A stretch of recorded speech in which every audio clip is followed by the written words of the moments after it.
रीना को तारीफ शब्द का पता ही नहीं था। घर के सारे काम एकदम सही सही करती थी। खाना बहुत स्वादिष्ट बनाती थी। लेकिन फिर भी आज खाना अच्छा था बहू, ऐसा उसकी सास कभी नहीं बोलती थी।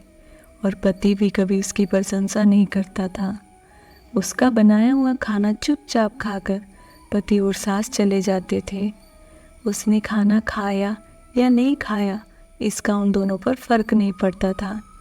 सास को वह बिल्कुल पसंद नहीं थी। उसके हाथों से जरा सी भूल हो गई तो सास तुरंत गुस्सा करती थी। उससे भी बुरी बात यह थी कि उसके पति और उसके बीच बातचीत ज़्यादा नहीं होती थी। वह उस पर ध्यान नहीं देता था। परदेश में पढ़ाई करने गया हुआ देवर मात्र समय समय पर रीना को फ़ोन किया करता था। पूछता था भाभी कैसी हो। उसका फ़ोन आने पर रीना बहुत खुश होती थी। कुछ ही दिनों में देवर की पढ़ाई खत्म हो गई और वह घर आया। थोड़े समय के भीतर उसे एक अच्छी नौकरी भी मिल गई। रीना को बहुत आनंद हुआ। नौकरी लग जाने के बाद उसकी सास अपने छोटी बेटे की शादी के लिए बातचीत करने लगी, पर देवर को एक भी लड़की पसंद नहीं आती थी। इसने ही बोला होगा उसे मना करने को, सोचकर सास रीना को ही दोष दे रही थी। रीना को चिंतित देखकर देवर ने अपनी माँ से कहा, मैं एक लड़की से बहुत प्यार करता हूँ, मैं उसी से शादी करूँगा। रीना बोली, देवर जी यह बात आपको पहले बतानी चाहिए थी। रीना ने यह बात अपने पति को बताई। इस बात पर उसने भी नाराज़गी दिखाई, लेकिन लड़की को देखकर वह भी तैयार हो गया। सवाल बचा सास का, तो वो भी अपने छोटे बेटे का मन कैसे दुखाती। बाद में उसके भी हाँ हो गए। रीना को बहुत खुशी हुई। उसे लगा एक अच्छी सहेली आएगी अब साथ देने के लिए, दिल के राज बताने के लिए। पर कैसी होगी छोटी देवरानी, रस बस जाएगी हमारे साथ और इस घर में, या वह अलग दुनिया बसाने पर जोर देगी। रीना इस विचार से थोड़ी टेंशन में आ गई। कुछ दिनों बाद रीना की छोटी देवरानी चौखट लांघकर घर में आई। देवरानी ने घर में आते सारे घर की जिम्मेदारी अपने हाथों में ले ली। अब सास ने अपनी छोटी बहू की ज़्यादा ही तारीफ करना शुरू कर दिया। उसे माँ जैसा प्यार करने लगी। यह देखकर रीना की आंखों में आंसू आ जाते हैं। वो सोचती है मैं तो यही काम करती थी, फिर मेरे साथ ऐसा बर्ताव क्यों।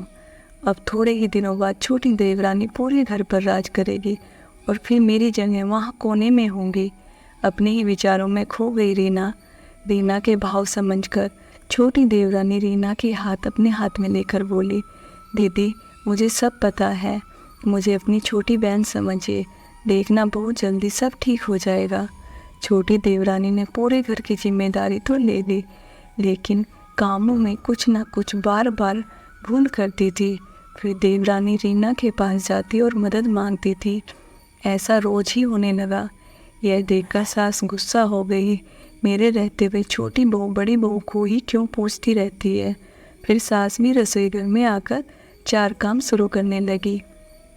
धीरे धीरे वह छोटी बहू के साथ साथ अनजाने में बड़ी बहू से भी प्यार से बर्ताव करने लगी, प्यार से बोलने लगी, नई चीज़ें दोनों को सिखाने लगी, भूल समझकर समझाने लगी। अब सास और दोनों बहुओं में अच्छी दोस्ती होने लगी। इस वजह से बड़ी बहू का स्वभाव भी अच्छा होने लगा। उसके स्वभाव में खुलापन आ गया। सास भी दोनों के साथ कभी शॉपिंग तो कभी फिल्म देखने जाने लगी। वो अपनी दोनों बहुओं को समान प्यार करने लगी। इस वजह से घर का माहौल हंसता खेलता हो गया। इसके अलावा अपने भाई और अपनी पत्नी की बॉन्डिंग देखकर रीना का पति भी उसके साथ अच्छा व्यवहार करने लगा। यह देखकर छोटी बहू बहुत खुश हो गई। दीदी घर पर पहले आप ही का हक था, ऐसा बोलकर छोटी बहू ने पूरे घर की जिम्मेदारी अपनी जेठानी को दे दी। साल भर में रीना के देवर को अच्छे वेतन और बड़ी पोस्ट पर स्थानांतरित किया गया। अब देवरानी भी अपने पति के साथ परदेश जाएगी और मैं फिर अकेली रह जाऊंगी। इतना ही नहीं, इतने सालों बाद सास का व्यवहार जो इतने सालों बाद बदल गया था वह फिर से वही होगा। इस विचार से रीना डर गई। देवरानी की रीना को इतनी आदत हो गई थी कि उसके बिना घर काटने को दौड़ेगा। देवरानी के आ जाने से घर का माहौल बदल गया था। देवरानी सोच रही थी कि यदि यहाँ रहना पड़ा तो उसे अपने पति से दूर रहना पड़ेगा।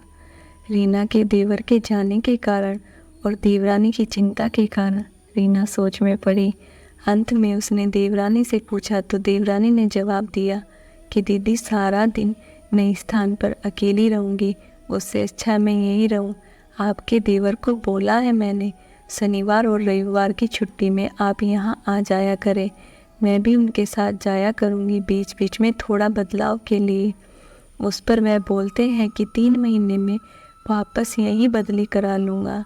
अपनी आंखों के आंसू पोंछते हुए रीना बोली, छोटी यह दिन वापस नहीं आने वाले। जाओ तुम अपने पति के साथ, उनके साथ भी तो कोई होना चाहिए। दीदी आपने मुझे बड़ी बहन का प्यार दिया, वैसे ही भैया के रूप में एक बड़ा भाई मिला। यह भरा हुआ संसार छोड़कर मैं कैसे जाऊं? वहाँ अकेले का मन नहीं लगेगा। 3 महीने का तो सवाल है, वह आते रहेंगे यहाँ पर।